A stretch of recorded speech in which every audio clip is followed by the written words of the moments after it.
మన అనిల్ కుమార్ పాస్టర్ గారికి ఇంకా పెద్దలందరికీ కూడా నన్ను సన్మానించినందుకు వందనాలు. కూడా వచ్చిన మీ అందరికీ కూడా వందనాలు. నా పేరు రూతు. మా అమ్మ వాళ్ళు తగిన పేరే పెట్టారు. అందులో ఉన్నట్టే, ఆ పుస్తకంలో ఉన్నట్టే నా జీవితం కూడా ఉంది. అందుకే దేశ విదేశాల్లో నా సాక్ష్యాన్ని పంచుకుంటున్నాను. చాలా గొప్పగా వాడబడుతున్నాను దేశ విదేశాల్లో. నాకు ఒక మినిస్ట్రీ ఉంది, స్ప్రింగ్ హార్వెస్ట్ ఇంటర్నేషనల్ మినిస్ట్రీ. అది కెనడా వాళ్ళది. వాళ్ళ ద్వారా పాస్టర్ కోర్స్ చేశాను. అందువల్ల నేను మినిస్ట్రీ నడుపుతున్నాను. చాలా గొప్పగా 250 మంది నా ఆధ్వర్యంలో సంఘ కాపరులు ఉన్నారు. వాళ్ళందరికీ కూడా నేను చాలా లిటిల్, కొంచెం చాలా తక్కువ దేవుని నాకు ఇచ్చిన దానిలో వాళ్ళకి సపోర్ట్ చేస్తూ ఉన్నాను.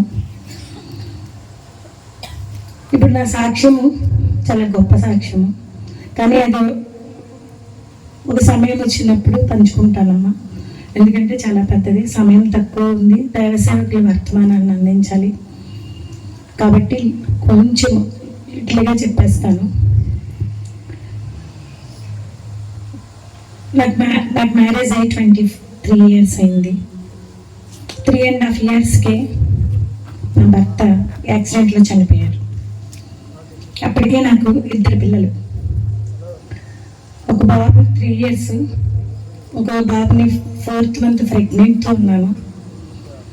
రోడ్ యాక్సిడెంట్లో సివిల్ ఇంజనీర్ అయినా. నేషనల్ హైవే గన్నవరం, విజయవాడ నుంచి గన్నవరం అప్పుడు అప్రూవల్ అయింది రోడ్డు 2002లో. ఆయన ఇంజనీర్గా పనిచేసేవాళ్ళు. ఆ సమయంలో యాక్సిడెంట్ అయింది. అప్పటికే ఒక బాబు ఉన్నాడు, థర్డ్ ఇయర్, తర్వాత 4th month ప్రెగ్నెంట్. అలాంటి సమయంలో నా భర్త చనిపోయారు రోడ్ యాక్సిడెంట్లో. మా అమ్మ ఎన్నో కలలు కంటూ నన్ను ఒక మంచి అయ్య చేతిలో పెట్టాలి అనే ఉద్దేశంతో నా భర్త చేతిలో నన్ను పెట్టింది. కానీ నేను చాలా చాలా ఊహించుకున్నాను, చాలా గొప్పగా ఉంటుంది నా జీవితం, అద్భుతంగా ఉంటుంది అనుకున్నాను. అప్పటికి నామకార్థ క్రిస్టియానిటీ. ఎట్లా అంటే పెద్దలు చర్చికి తీసుకెళ్తారు బలవంతం మీద, అట్లాగే వెళ్ళేదాన్ని. మ్యారేజ్ అయినా కూడా అలాగే వెళ్ళేదాన్ని. ఆదివారం అంటే చర్చి, తర్వాత ఇంటికి వచ్చి బిర్యానీ వండుకొని తినడం, హ్యాపీగా ఎంజాయ్ చేయడం. సండే అంటే ఈవినింగ్ ఒక సినిమాకి వెళ్ళడం. ఇదే జీవితం అనుకున్నాను ఆ 3.5 years కూడా. అది శాశ్వతంగా ఉంటుంది అనుకున్నాను. కానీ వాక్యంలో ఒకటి చెప్తాడు దేవుడు, మన తలంపులు వంటివి కాదు ఆయన తలంపులు. మనం ఊహించినట్టుగా మన జీవితం ఉండదు అని నా జీవితం ద్వారా నేను తెలుసుకున్నాను. తర్వాత గొప్ప ఈ ఆడకూతురికి కూడా రాకూడని ఆస్తి నాకు వచ్చింది. కానీ పెద్దలందరూ బలవంతం చేశారు. మా అత్తయ్య, మా మామయ్య, మా అమ్మ బలవంతం చేశారు మళ్ళీ 2వ పెళ్లి చేస్తామని. కానీ నేను ఒప్పుకోలేదు. ఎందుకంటే 2 బిడ్డలు కలిగి ఉన్నాను. అప్పుడు నాకు 28 years. ఆ ఇయర్స్లో నన్ను చూసి వస్తారు కానీ నా బిడ్డలను చూడరు. నా ఉద్దేశం మీద దేవుణ్ణి ఒక సిస్టర్ ద్వారా బాగా బలంగా అంగీకరించాను. అప్పటి నుంచి దేవుణ్ణి హత్తుకున్నాను, దేవుని కొరకే బ్రతికాను, నా బిడ్డల్ని పెంచుకున్నాను. ఈరోజు 24 years అయిపోయింది నా భర్త చనిపోయి. కానీ నా బిడ్డలు మాత్రం దేవుడు ఎప్పుడైతే మనం దేవుని సన్నిధిలో దేవుణ్ణి హత్తుకుంటామో, ఆయన్ని పూర్ణ ఆత్మతో, పూర్ణ మనసుతో, పూర్ణ బలముతో అంగీకరిస్తామో, సేవిస్తామో, అప్పుడు మన జీవితాల్లో అద్భుత కార్యాలు జరుగుతాయని నా జీవితమే ఉదాహరణ. ఇది మనం సాక్ష్యం పంచుకున్నప్పుడు అనుభవం, మన జీవితంలో అనుభవాలే మనకి సాక్ష్య రూపంలో బయటికి వస్తాయి. అట్లాగే నా అనుభవాన్ని నేను సాక్ష్య రూపంలో ఎవ్రీ కంట్రీలో కూడా పంచుకుంటున్నాను. దేవుడు ఒకప్పుడు 24 years క్రితం నేను 0, ఎందుకంటే బయట ప్రపంచం తెలియదు. నేను ఈ డిగ్రీ బాటనీ బయాలజీ చదివాను. ఏ తల్లిదండ్రులైనా అదే ఆలోచిస్తారు, ఒక ఆడకూతురుందంటే ఒక మంచి అయ్యే చేతిలో పెట్టాలి, నా కూతురు సంతోషంగా ఉండాలి. అప్పుడు నా సమయంలో, నేను పెరిగిన సమయంలో వాళ్ళ టార్గెట్ ఏంటంటే, ఇప్పుడు చాలా మారిపోయింది సొసైటీ. పిల్లల్ని బాగా చదివిస్తున్నారు, ఆడపిల్లల్ని చక్కగా చదివిస్తున్నారు, మగాళ్ళతో సమానంగా వాళ్ళు కూడా ఉద్యోగాలు చేస్తున్నారు, వాళ్ళు కూడా సంపాదిస్తున్నారు. కానీ 95-98 ఇయర్స్ ఆ టైంలో ఆడపిల్లలు ఎక్కువ చదువుకోవడానికి ఇష్టపడేవాళ్ళు కాదు. వాళ్ళ టార్గెట్ అంతా పెళ్లి చేసి పంపించాలని. అలాగే మా అమ్మ కూడా మంచి ఇంజనీరింగ్ చేసి పంపించేసింది. కానీ నేను యవనస్తులకు చెప్తాను, ఖచ్చితంగా మనకి చేతిలో ఒక డిగ్రీ అనేది ఒక ఆయుధం ఉండాలి. అందుకే చదువుని నిర్లక్ష్యం చేయకండి. ఏ సమయంలో ఎలా ఉంటుందో మనకి తెలియదు. మనం ఊహించిన రీతిలో మన జీవితం ఉండదు. ఏ సమయంలోనైనా మరుక్షణమే మన జీవితం మారిపోవచ్చు.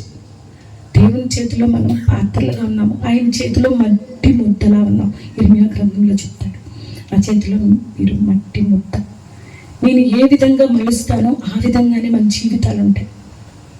అందుకే ఆయన మీద మనం పూర్తిగా డెడికేట్ అయ్యి ఆయన్నే నమ్ముకున్నప్పుడు, ఆయన మీద ఆధారపడినప్పుడు, ఆయనకి సరెండర్ అయినప్పుడు, అంటే మన జీవిత సర్వస్వం కూడా సమర్పించుకున్నప్పుడు, మన జీవితాన్ని సమర్పించుకున్నప్పుడు ఆయన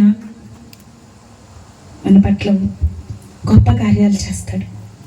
ఇది అనుభవం, నా అనుభవం. దేవుణ్ణి ఏ విధంగా మనం కొలుస్తున్నామో ఒకసారి అంచనా వేసుకోవాలి. నామకార్థ క్రిస్టియానిటీ వద్దండి. ఇంత గొప్ప దైవ సేవకుల్ని మన మధ్యన దేవుడు నియమించాడంటే మనల్ని సరైన వేలో పెట్టడానికి. ఆ సరైన వే మనకు ఉన్నప్పుడు మన జీవితం హైయెస్ట్ పొజిషన్లో ఉంచుతాడు. అందుకే ఆయన అంటాడు, ఎవరైతే నన్ను నమ్ముకుంటారో వారిని సమస్త జనుల కంటే హెచ్చిస్తానంటాడు. సమస్త జనులకి. అర్థం చేసుకోండి, ఎప్పుడైతే మనము ఇక్కడ మన సన్నిధిలో, మన దేవుని సన్నిధిలో చేతులు ఎత్తి ఆరాధిస్తూ దేవుణ్ణి కొనియాడతామో, ఇతరులు చూస్తున్నారని తప్పట్లు కొడితే, లేదా ఏమన్నా దేవుణ్ణి మైమరిచిపోయి మనం పాటలు పాడితే వాళ్ళు చూస్తున్నారు, వీళ్ళు చూస్తున్నారు అని చెప్పి మనం సిగ్గుపడతామో, మనం సొసైటీలో సిగ్గుపడే టైం వస్తుంది. అందుకే దేవుని సన్నిధిలో మనం సిగ్గు లేకుండా చేతులు పైకెత్తి ఆయన్ని ఆరాధించాలి, ఆయన్ని స్తుతించాలి, ఆయన్ని కీర్తించాలి, ఆయన్ని ఘనపరచాలి. అప్పుడు మనల్ని సొసైటీలో సిగ్గుపడే స్థితిలో మనల్ని ఉంచడు. హల్లెలూయా చెప్పండి. ఎందుకంటే సొసైటీలో మన పరిస్థితులు ఎలా ఉన్నాయంటే చాలా ఘోరమైన పరిస్థితులు ఇప్పుడు జరుగుతున్న యూత్ సరిగ్గా లేరు, సరైన జీవితాన్ని గడపట్లేదు, వాళ్ళు దేవునికి దగ్గర అవ్వట్లేదు. తల్లిదండ్రులుగా మన బాధ్యత తీసుకుంటున్నాము, కానీ వారు మనం ఎన్ని చెప్పినా వినట్లేదు. కానీ చిన్నప్పటి నుంచి బిడ్డల్ని దేవుని సన్నిధికి నడిపించండి. అందుకే అంటాడు వాక్యంలో, బాలుడు నడవవలసిన త్రోవను నడిపించుము, వాడు పెద్దవాడైనప్పుడు దారి తొలగిపోడు. ఇది గొప్ప మాట. ఎందుకు దావీదు మహారాజు అలా చెప్పారు నాకు తెలియదు, కానీ అసలు గొప్ప మాట అది. ఎందుకంటే నా బిడ్డలను కూడా సింగిల్ పేరెంట్గా, నా భర్త చనిపోయిన సింగిల్ పేరెంట్గా ఎవ్వరూ సహాయం చేసేవారు లేరు. నాకు బంధువులు ఉన్నారు, కానీ వాళ్ళ కుటుంబాలు ఉన్నాయి, నాకు సహాయం చేసే స్థితిలో వాళ్ళు కూడా లేరు. మనం అనుకోకూడదు వాళ్ళ మీద ఆధారపడి వాళ్ళు ఏది చేయట్లేదు, మన బంధువులు ఏం చేయట్లేదు, మాకు వాళ్ళు ఉన్నతమైన స్థితిలో ఉన్నా కూడా మనల్ని ఆదరించట్లేదు అని మనం చాలాసార్లు అనుకుంటాం. కానీ వారికి ఉన్న ప్రాబ్లమ్స్ వాళ్ళకు ఉంటాయి. ఒక కుటుంబాన్ని ఇంకో కుటుంబం పోషించాలంటే చాలా కష్టం. అందుకే నేను ఎవరి మీద ఆధారపడలేదు. దేవుణ్ణి ఎప్పుడైతే అర్థుకున్నానో, ఏ సమయంలో ఏమి కావాలో ఆయన నాకు అనుగ్రహించాడు. ఎప్పుడు ఏమి కావాలో. నా భర్త చనిపోవడం ఒక ప్రణాళిక. ఒకవేళ ఆయన కానీ చనిపోకపోతే నేను ఈరోజు ఇలా దేశ విదేశాల్లో తిరిగేదాన్ని కాదేమో, నా బిడ్డల్ని హైయెస్ట్ పొజిషన్లో ఉంచేదాన్ని కాదేమో. ఆయన ఒక ప్రణాళిక మన పట్ల చూపిస్తున్నాడు. ఒక ఇర్మియా గ్రంథంలో ఒక వచనం చదవండి, 29వ వచనం. ఇర్మియా 11 నుంచి 14 వరకు చదవండి. ఆయన చాలా గొప్ప వాగ్దానం ఇచ్చాడు మన జీవితంలో. ఎందుకంటే మనకి ఏది జరిగినా కూడా ఆయన ప్రణాళికతోనే జరుగుతుంది. ఆయన మన పట్ల ప్రణాళిక కలిగి ఉన్నాడు. అది మన ఉండే నేచర్ బట్టి మన జీవితాలు అలా మలచబడతాయని ఆయన ఒక ప్రణాళిక కలిగి ఉన్నాడు. మనం సరైన మార్గంలో వెళ్తూ దేవుని సన్నిధిలో దేవునితో ఎక్కువ సమయం గడుపుతూ దేవుణ్ణి హత్తుకున్నప్పుడు ఒక జీవితాన్ని మనకి ఏర్పాటు చేస్తాడు. అది గొప్ప ఉన్నతమైన స్థితిని ఏర్పాటు చేస్తాడు. అదే చదవండి. మీరు నన్ను వెతికిన ఎడల పూర్ణ మనస్సుతో నన్ను గూర్చి విచారణ చేసిన ఎడల మీరు నన్ను కనుగొందురు, నన్ను నేను కనపరుచుకుందును. ఇది యెహోవా వాక్కు. నేను మిమ్మును చెరలో నుండి రప్పించదును. చెర అంటే ఏంటి? మన కష్టాలు, బాధలు, ఇరుకులు, ఇబ్బందులు, నా వెలుతులు, వాటన్నిటి నుండి కూడా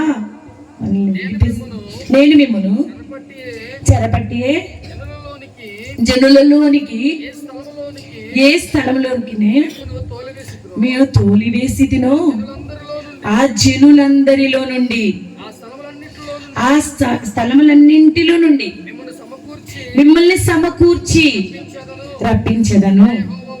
ఇదే యెహోవా వాక్కు. ఎచ్చట నుండి మిమ్మల్ని చెరకు పంపితును, అచ్చటికే మిమ్మలను మరలా రప్పింతును. 14th చదవండి. 14. అది సమాధానకరమైన ఉద్దేశములే కానీ అని ఉంటుంది. అది ఇప్పుడు చెరలోని మనకి ఎన్నో కష్టాలు, బాధలు, ఇబ్బందులు, ఎన్ని కష్టాలంటే ఒకళ్ళేమో ఆర్థిక సమస్యలతో బాధపడతారు, ఒకళ్ళేమో అనారోగ్య సమస్యతో బాధపడతారు, ఒకళ్ళేమో కుటుంబంలో సఖ్యత లేక బాధపడతారు, ఒకళ్ళేమో భర్త సరిగ్గా ఉండక బాధపడతారు, ఒకళ్ళేమో ఇట్లా రకరకాల చెరలు, అవి మనకి ఇబ్బంది కలిగించే పరిస్థితులు. ఆ పరిస్థితుల నుండి మనల్ని విడిపిస్తానని వాగ్దానం చేస్తున్నాడు దేవుడు. ఇది ఇజ్రాయెల్ జనాంగం కొరకు ఇర్మియా గారికి దేవుడు ప్రత్యక్షమైన తెలిపిన వాక్యం. ఈ వాగ్దానాలన్నీ కూడా మనకు కూడా మన జీవితాల్లో కూడా నెరవేరుస్తారు. మన కోసమే ఆ వాగ్దానాలను రాసి బైబిల్లో లిఖించబడినవి. మన కష్ట సమయంలో, దుఃఖ సమయంలో, ఇబ్బందికరమైన సమయంలో మనం దేవుణ్ణి హత్తుకున్నప్పుడు ఆయన మనల్ని హత్తుకుంటాడు. కష్టం వచ్చినప్పుడు మనము ఆయన్ని నజరేతువాడ నన్ను కనికరించు, నజరేతువాడ నన్ను దీవించు, నజరేతువాడ నన్ను ఆశీర్వదించు అని పిలిచినప్పుడు, పుట్టగొట్టువాడు పిలిచినప్పుడు ఆయన ఆగి నిలిచి చూశాడంట. ఆగిపోయాడంట. ఆయన ముందుకెళ్ళిపోయాడు, చాలా ముందుకెళ్ళిపోయాడు యేసయ్య. ఆయన కానీ చూడలేదు అసలు, కానీ కేక వేశాడు. చూడండి, ఆ కేక వినపడగానే యేసయ్య ఇట్లా అడుగు తీసి ఇలా వేసిన ఆయన ఇట్లా ఆగిపోయాడంట. 2వ అడుగు పడలేదు. అలాగే మనము కూడా ఇబ్బంది పరిస్థితుల్లో, కష్ట సమయంలో ఉన్నప్పుడు యేసయ్యా నన్ను కనికరించు, యేసయ్యా నన్ను కాపాడు అన్నప్పుడు ఆయన కాలు కూడా ఆగిపోయిద్దంట. మనల్ని చూడటానికి వెనక తిరిగి చూసినప్పుడు అసలు ఊహించుంటాడా? ఆయన గుడ్డివాడు ఊహించుంటాడా ఆ రోజు ఆయనకి స్వస్థత వస్తుందని? ఊహించలేదు. అలాగే మన జీవితాల్లో కూడా మనం యేసయ్యను హత్తుకున్నప్పుడు ఊహించని సంఘటనలు జరుగుతాయి, అద్భుతమైన సంఘటనలు జరుగుతాయి, ఆశ్చర్యకరమైన సంగతులు. ఇదేనా నా జీవితంలో ఇంత అద్భుతం జరిగిందని మనం గొప్ప సాక్ష్యాన్ని 10 మంది మధ్య పంచుకునే గొప్ప జీవితాన్ని మనకిస్తాడు ఆయన హత్తుకున్నప్పుడు. ఈరోజు నాకు కూడా అదే ఇచ్చాడు, అద్భుతమైన సాక్ష్యం. ఈరోజు ఆ వాక్యంలో చదివినట్లు ఎవరు లేరు, బంధువులు లేరు, ఆశ్రయించేవాళ్ళు లేరు. ఆ చిన్న వయసులోనే భర్తను కోల్పోయేసరికి నష్టజాతకురాలని ఎంతో మంది అవమానించారు నన్ను. నా బంధువు లేని వాళ్ళే నన్ను దూరం పెట్టారు, పాస్టర్ లేని వాళ్ళు కూడా నన్ను దూరం పెట్టారు. ఎందుకంటే చిన్న వయసులోనే నష్టజాతకురాలు, భర్తను కోల్పోయింది. మళ్ళీ మనతో మాట్లాడితే ఏ సహాయం కోరుతూ, ఏ అవసరం వచ్చి నా దగ్గరకు ఏ అవసరానికి అడుగుతుందో అని దాక్కునేవాళ్ళు. అలాంటి సమయంలో చెరలో పట్టబడిన నన్ను ఈరోజు గొప్పగా ఆశీర్వదించాడు. కష్టాలు పడినా దాంట్లో ఆయన మనకు తోడుగా ఉంటానని వాగ్దానం ఇచ్చాడు. నీ కష్ట సమయంలో నేను తోడుగా ఉంటానని వాగ్దానం ఇచ్చాడు. అలాగే 12 సంవత్సరాల నుంచి రక్తస్రావం కలిగిన స్త్రీ కూడా అంతే.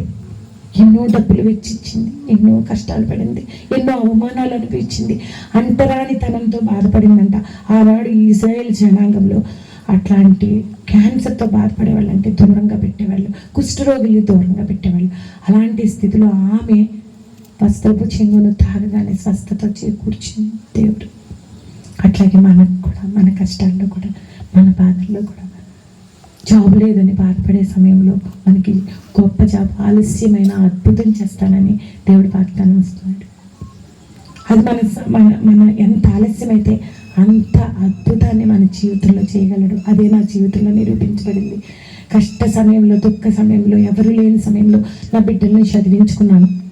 ఈరోజు ఒక బిడ్డ కెనడాలో ఉన్నాడు. NIT మేఘాలయలో చదివాడు, తన నేషనల్ ఇన్స్టిట్యూట్ ఆఫ్ టెక్నాలజీ.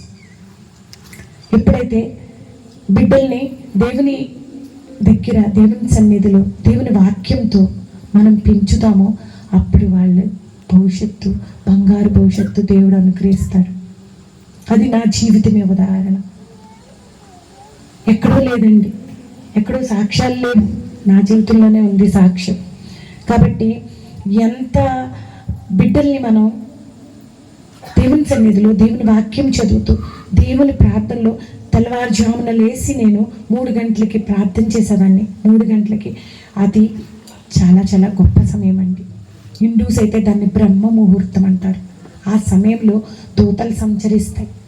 ఆ సమయంలో మనం లేచి 3 గంటల నుంచి 3:15 నుంచి 6 o'clock లోపు మనం ప్రేయర్ చేస్తే అది దేవుని సన్నిధికి ధూపం వలె మనం అడిగిన వాటన్నిటినీ కూడా దూతలు చేరుస్తాయంట. ఒక దైవ సేవకుడు చెప్తే విన్నాను నేను. ఆ సమయంలో అప్పటి నుంచి 21 years నుంచి ఎప్పుడైతే నేను దేవుణ్ణి, నిజమైన నా దేవుడు, నా యేసయ్య నిజమైన రక్షకుడు, పాపుల కొరకు వచ్చాడు, దీనుల కొరకు వచ్చాడు, బాధల్లో ఉన్న వారిని విడిపించడానికి వచ్చాడు ఈ లోకానికి అని ఎప్పుడైతే యేసుని గురించి తెలుసుకున్నానో ఆ రోజు నుంచి ఆయన హత్తుకున్నప్పుడు నా బిడ్డల్ని సరైన మార్గంలో పెంచగలిగాను. నేను 5 వరకు, 3 నుంచి 5 వరకు నేను మోకరించి ప్రార్థన చేసుకొని, పర్సనల్ ప్రేయర్ చేసుకొని, మళ్ళీ 5 గంటల నుంచి నా బిడ్డల్ని లేపి, చిన్న చిన్న బిడ్డల్ని కూర్చోబెట్టి ఒక అధ్యాయం చదివించేదాన్ని.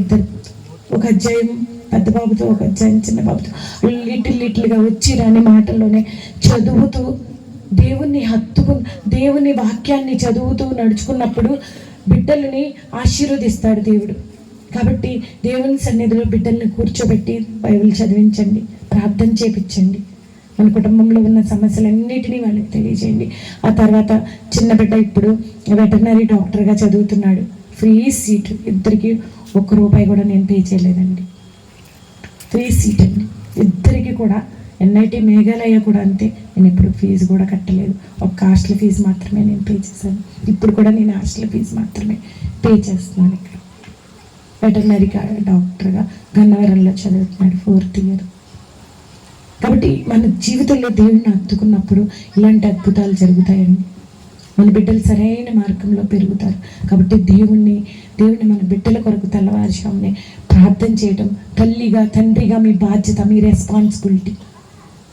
ఎప్పుడైతే అలా రెస్పాన్సిబిలిటీ కలిగి బిడ్డల్ని పెంచుతామో వాళ్ళు ఉన్నతమైన సొసైటీలో, ఉన్నతమైన పొజిషన్లో ఉంటూ వాళ్ళు జీవించబట్టమే కాదు, వాళ్ళు దీవించబట్టమే కాదు, వాళ్ళ ద్వారా 10 మందిని దీవించేలాగా, 10 మందిని ఆశీర్వాదకరంగా ఉంచేలాగా వాళ్ళ క్యారెక్టర్ ఉంచుతాడు దేవుడు.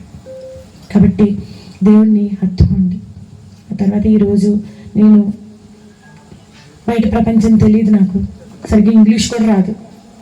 మా పెద్ద బాబు అదే నవ్వుతాడు, ఇంగ్లీష్ రాదు, ఇంగ్లీష్ మాట్లాడటం రాదు. కానీ అన్ని దేశాలు, 14 దేశాలు ఎలా తిరిగాను అంటే ప్రతి చోట నేను సాక్ష్యాన్ని పంచుకుంటాను. నాకు ట్రాన్స్లేటర్గా ఎవరో ఒకళ్ళని దేవుడు అరేంజ్ చేస్తాడు. నాకు చిన్న బిడ్డన్నా వస్తాడు నాకు కూడా.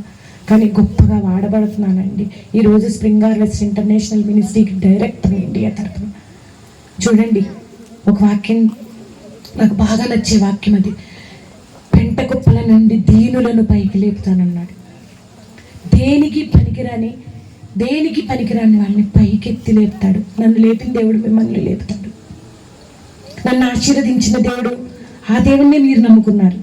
ఆ దేవుడి పైన ఆధారపడి ఇప్పుడు ఈ సమయం వరకు ఇక్కడ కూర్చొని వాక్యం వినడానికి వచ్చారు. అది గట్టిగా పోవండి, ఆశీర్వాదాలు మీ వెంట తీసుకువెళ్తున్నారు. దైవ సేవకుల ద్వారా గొప్ప వాక్యం ఇప్పుడు వినిపించబడినప్పుడు మీరు మీ ఆశీర్వాదాలు మీ వెంట తీసుకువెళ్తారు. నేనైతే గ్యారెంటీ ఇస్తాను. ఎందుకంటే మనం దేవుణ్ణి పూర్ణ మనసుతో, పూర్ణ ఆత్మతో అట్టుకున్నప్పుడు, పూర్ణ మనసుతో వాళ్ళని సేవించినప్పుడు సమయాన్ని వృధాగా పోనివ్వద్దండి. వ్యర్థమైన వాటి యందు మీ తలంపులను ఉంచుకోవద్దండి. ఎంతో ప్రేరేపణ కలిగిస్తున్న ఈ లోకం ఆకర్షించబడుతుంది మనకి. దేవుని దగ్గర నుంచి దూరం చేయడానికి టీవీల రూపంలో, సెల్ ఫోన్ రూపంలో వాటన్నిటికీ ఆకర్షించబడవద్దు మీరు. ఎందుకంటే దేవుని రాకడ అతి సమీపంగా ఉంది. ఎప్పుడు వస్తుందో తెలీదు, చిటికేసే లోపల వచ్చేస్తుంది ఆయన దేవుని సన్నిధి ఇక్కడికి. దేవుడు మళ్ళీ రెండోసారి మేఘారు రానై ఉన్నాడు. కాబట్టి మనం మెలకువతో ఉండి ప్రార్థన చేయాలని మన బైబిల్ గ్రంథంలో తెలియజేస్తుంది. కాబట్టి మనం వ్యర్థంగా సమయాన్ని పోనివ్వద్దు. వ్యర్థమైన వాటి కొరకు మన విలువైన సమయాన్ని వృధాపరుచుకోవద్దు. సమయం అంతా అయిపోయినాక మనం తర్వాత చేసేదేమీ ఉండదు. కాబట్టి ఈరోజు నేను ఈ విధంగా ఆశీర్వదించబడ్డానంటే కేవలం నా యేసయ్య నన్ను ఈ విధంగా నిలబెట్టాడు. 14 దేశాల్లో నేను తిరిగి దేవుని వాక్యాన్ని చాటి చెప్తున్నాను. నా సాక్ష్యాన్ని పంచుకుంటున్నాను. ఇప్పుడు కూడా ఒక మినిస్ట్రీని ఇక్కడ స్థాపించాను. దానికి అనిల్ కుమార్ గారు వీళ్ళందరూ కూడా నాకు బోర్డు మెంబర్స్గా ఉన్నారు. చాలా మంచిగా దేవుని సేవలో నేను వాడబడుతున్నాను. ఆయన ప్రణాళికలు వేరు మన పట్ల. మీ పట్ల కూడా ఆలస్యం చేస్తుంటే ఏదో గొప్ప ప్రణాళిక మీ పట్ల దేవుడు ఉంచాడు అని అర్థం చేసుకొని ఆయన కొరకు ఇంకా ప్రార్థించండి. ఆయన ప్రత్యక్షం అయ్యే వరకు ప్రార్థించండి. ఆయన దీవెనలు ఇచ్చే వరకు ప్రార్థించండి. కాబట్టి ఎదురు చూడండి, నిరీక్షణతో దేవుని సన్నిధిలో కనిపెట్టి ఎదురు చూడండి. ప్రార్థన విజ్ఞాపనలతో ఎదురు చూడండి. దైవ సేవకులని నిర్లక్ష్యం చేయకండి. దైవ సేవకులు దేవుని ఆయన అంతటా ఆయన మన మధ్య రాలేక దైవ సేవకుల్ని ఒక మెసెంజర్స్గా పెట్టుకున్నారు. ఆయన వాక్యం రిలీజ్ చేస్తున్నప్పుడు ఆయన పరిశుద్ధాత్మతో ఈ డయాస్ మీద నిలబడి ఆయన మాత్రమే మాట్లాడతాడు మీతో, ఆయన వాక్య రూపంలో. కాబట్టి దైవ సేవకులు చెప్పే ప్రతి బోధను తృణీకరించొద్దు, తీసివేయొద్దు. దాన్ని హత్తుకోండి, దేవుణ్ణి హత్తుకోండి. అప్పుడు మీరు దీవించబడతారు. ఈ చిన్న సాక్ష్యాన్ని దేవుడు దీవించాలి. మిమ్మల్ని అందరినీ కూడా దేవుడు గొప్పగా నిండుగా మెండుగా ఆశీర్వదించాలని ఆ దేవాది దేవుని నేను వేడుకుంటూ చిన్న ప్రార్థన చేస్తాను. యేసయ్యా నీకు స్తోత్రాలు, వందనాలు చెల్లించుకుంటున్నాను. నీ గొప్ప కార్యాలు బట్టి నీకు వందనాలయ్యా. నాన్న నాకు ఇచ్చిన నన్ను అర్హత లేకపోయినా, యేసు అనే నీ పేరు ఉచ్చరించడానికి అర్హత లేకపోయినా నన్ను ఇక్కడ నిలబెట్టిన విధానం బట్టి, నీ దైవ సేవకుల మధ్య నన్ను నిలబెట్టిన విధానం బట్టి, ఆయన ఈ బిలీవర్స్ మధ్య నిలబెట్టిన విధానం బట్టి నీకు వందనాలయ్యా. నేను చెప్పిన ప్రతి సాక్ష్యాన్ని కూడా ఆయన వారి హృదయాల్లో భద్రపరుచుకొని దాని ప్రకారం నడవడానికి సహాయం దయచేయండి అయ్యా. నీ కృప కుమ్మరించండి దేవుడు. నీ ఆశీర్వాదము ఐశ్వర్యము బిడ్డలకు దయచేయండి. ఇప్పుడు వాక్యం వినడానికి ఆసక్తమవుతుంది. ఆసక్తితో నీ వాక్యాన్ని వారు వినడానికి, నీ వాక్యాన్ని దైవ సేవకుడు చెప్పినప్పుడు నీవే మాట్లాడావని ఆయన గొప్ప గ్రహింపు కలిగి వారు ఆశీర్వదించబడటానికి సహాయం తెచ్చింది. వాళ్ళ కుటుంబాన్ని, బిడ్డలను, భర్తను, ఉద్యోగాలను, వారి చేతి పనులన్నింటినీ కూడా ఆశీర్వదించండి. చేతుల కష్టార్జితాన్ని దీవించి ఆశీర్వదించండి. ఇక్కడ ఇంత గొప్ప మీటింగ్స్ అరేంజ్ చేసిన సురేంద్ర పాస్టర్ గారిని, వారి సేవ ఇంకా ఇంకా అభివృద్ధి చెందుతూ ఆయన ఆశీర్వదించబడి గొప్పగా దీవించబడి ఆయన నీ కృపలో బలపరచబడి ఆయన తండ్రి ఇంకా ఎన్నో ఆత్మలు సంపాదించడానికి ఒక సాధనంగా వాడుకోమని యేసు నామంలో అడిగి వేడి మనం చేయించున్నాను. ఆమేన్. అందరికీ వందనాలు. ఆయనకి గొప్ప సాక్ష్యం తల్లి గారు. ఈ రోజుల్లో భర్త లేకపోతే ఎంత బాధో లేని వాళ్ళకి తెలిసిద్ది కదా. వాళ్ళు భర్త ఉంటే ఏంటి భర్త కూడా వాల్యూ తెలియదు కదా. భర్త లేకపోతే ఎంత బాధో అది లేని వాళ్ళకే తెలిసిద్ది. నిజంగా సిస్టర్ గారు అలా ఉన్నారు. కానీ 14 దేశాలు సువార్త చేసి వచ్చారు. ఇంకా ముందుకి వెళ్తున్నారు. దేవుడు ఇంకా బలంగా అవన్నీ వాడుకోబోతున్నాడు. దేవుడు మనకి కనబడతగలాగా సింపుల్గా కనబడుతుంది, కానీ గొప్పగా శక్తివంతంగా దేవుడు అనేకమైన దేశాల్లో ఆ సేవకురాల్ని వాడుకుంటున్నాడు. హల్లెలూయా. వారి గురించి, వారి కుటుంబం గురించి మనందరం కూడా మన అనుదిన ప్రార్థనలు మనం జ్ఞాపకం చేసుకుందాం. వాక్యంలోకి వెళ్దాం. వాక్యంలోకి వెళ్ళే ముందు మన